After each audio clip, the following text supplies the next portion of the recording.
Lucknow versus Hyderabad. Lucknow 1-1. Lost one, but they did not lose too badly. They came close to winning their second game and they couldn't finish that one against CSK. They lost to Dhoni's 12 runs. Isn't that what the margin was even in the end? But Lucknow... Depends. If the margin was 4 and Dhoni made 4, then that was the margin.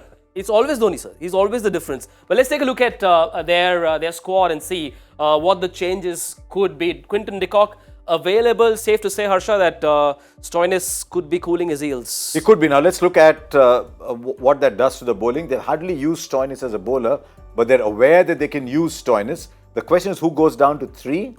Does Rahul go down to 3 and Quinton de Kock and Kyle Mayers open?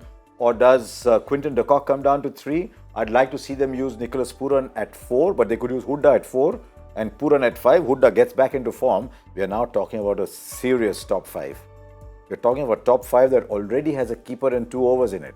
In the top 5, because Kyle Mayers will give you 2 with a new ball, he swings it as well. Hooda could give you an over or 2 if required. So your top 5 is already looking very good. Then start to look at what you get thereafter.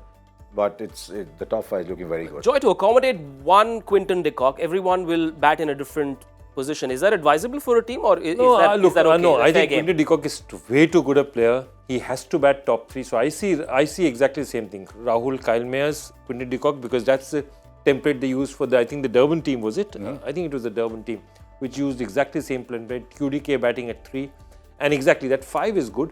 The interesting thing is they've tried to use Kunal Pandya as somebody to dominate spinners at 4. And it hasn't worked out as yet. How long? Obviously, I don't see them sticking to that experiment at this point in time. But where does Kunal Pandya bat? Is he a 6? Is he a 7 for them? Where exactly does he bat? How does the rest of the batting order pan out? It will be interesting to see. There's Badoni as well, who could be pushed up the order. At his peak, Kunal Pandya, when he was playing his best for Mumbai Indians, in that awesome 5-6-7 with the Pandya brothers and Pollard. They used to float at 5-6-7. Sometimes he'd come up to 5, sometimes he'd go down to 7. But that was his area. Now, at Baroda, he's tended to bat up the order, 3-4, 3-4 up the order. But I don't see him batting ahead of Pooran. You don't require him to bat ahead of Pooran, especially now that Pooran is 5. Yeah. So then I expect Krunal maybe to come at 6, maybe Badoni at 6. And then maybe Krishnappa Gautam loses his place. But the other good thing for them is that Mark Wood has had one sensational game.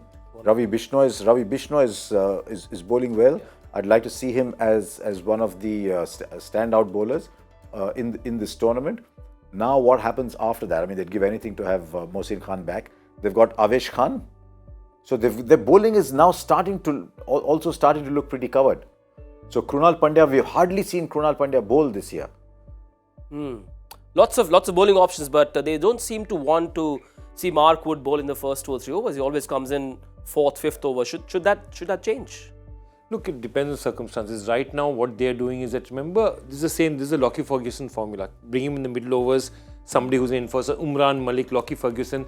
And the problem is that they feel that with the kind of bowler Mark Wood is, at the pace that he bowls, there's also a tendency for him to go for runs because even edges fly. And sometimes, therefore, a lot of teams want to reserve their really fast bowlers for the middle overs, where there's more protection at the back, where you have 4 fielders outside. I think that's one of the reasons to look at it also, because you can go for very quick runs because of the way the outfield is and the way the two fielders outside. Now, a quick look at the Hyderabad squad. They lost their first game to the Rajasthan Royals by 72 runs. Now, the good thing is, Harsha, the availability of Markram, Klassen and Marco Jansen.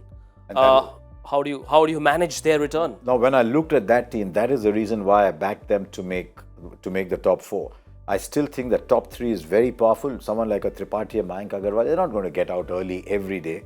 Abhishek Sharma is a good player. So I think when these players come back, I think the only thing you need to look at in that side is who is my overseas player. I see them playing 3 overseas batters in there with Brook, Markram and Klassen as the keeper. Maybe Phillips misses out. And now look at the embarrassment of riches they have for their 4th bowler. Do they go with Fazal Farooqi, who did really well in that first game? Do they go Marco Jansen? Do they stick with Adil Rashid? They've got so many options in their 4th overseas bowler. The good news for them was, after one expensive over, Natarajan came back to bowl in the death, bowled 17 and 19 and took 2 for 6 in 17 and 19. So if he is bowling well, then Bhuvi can finish off early. They've got Natarajan to bowl at the death and Farooqi bowled really well at the death. So they might keep Farooqi in as the death bowler along with Natarajan. Markram's just come in. How much time does it take for a captain to suddenly look at, there are so many options? Can it be a problem of too many? How do you use so many resources? I think they'll be in touch. He'll be watching every game. He'll be on the line to Brian Lara all the time. They'll be discussing this. So he's not going to come in cold. Those days are over. Thanks to Zoom calls and so many other things, those days are over. He's going to come in. He'll know exactly what the tactic is. And I tend to agree with Harsha that given what they have, again, right up to the season, we thought this was an extremely talented team. Okay, it got smashed in the first match. There were a variety of reasons. But this is not a team, you're not going to get, as he said, Mayank Agarwal, Rahul Tripathi, Abhishek Sharma, all these guys, Harry Brook, all of them to fail together match after match, it's unlikely to happen.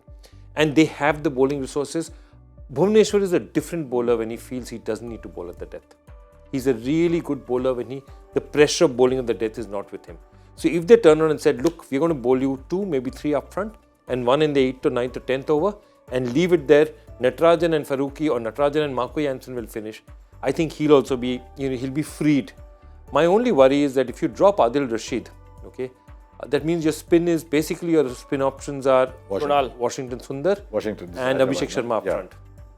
And maybe a little bit from Rahul Tripathi, but he's not really much. If you're looking at Rahul Tripathi to bowl spin, I think you've acknowledged that you're in trouble. Yep. But, this match is going to be of peculiar interest to a lot of fans who are not necessarily supporters of Hyderabad or Lucknow for KL Rahul and Mayank Agarwal. Those are two players that are being watched. Dear friends, very, very close friends. For some reason, one kept replacing the other in the side. But when they opened together in that one season, I think would have been 2021, they had a great time at the top. Would have been 21, I think, or 20 or 21 of those seasons. So it doesn't matter. As soon as the game is over, they all shake hands and they sit and chat about things anyway. Yeah. But I don't know. KL Rahul at 3 or KL Rahul to open? I still think they need to open with KL Rahul and go de Kock 3. Yeah, and go de Kock 3. De Kock's used to playing at 3. He doesn't have a problem with that. And I feel that KL Rahul, really what I feel with him right now is you shouldn't be messing with his head. You know what I mean? He's that kind of player. If there's anything, he's one of the all-time greats of the IPL. His last 5-6 seasons, he's one of the top 3 batsmen if you look at the last 6 seasons. So don't mess with him. Give the best batsman his chance. And can you imagine if someone tells KL Rahul, Rahul, it's okay to make 30 of 17 balls. It's okay to make 30 of 17 balls. Because it's not about one player winning your game. It's about everybody chipping in. That's how tournaments are won. Doesn't matter if you make 30 of 17. Doesn't matter if one day you're 21 of 12. And one day you will make 60 of 35 and one day you'll make 80 of 45 and you'll win the game because that's the player you are. But I think people are getting a little tired of telling him, or maybe not telling him, they're waiting for that player to emerge. So if I was LSG, I wouldn't care if Rahul didn't score 600 runs. For the last 5 seasons, his lowest aggregate is 593. But I wouldn't care if he didn't get 600 runs. If he kept giving me 140, 150, he would win me more matches, and he is that good a player.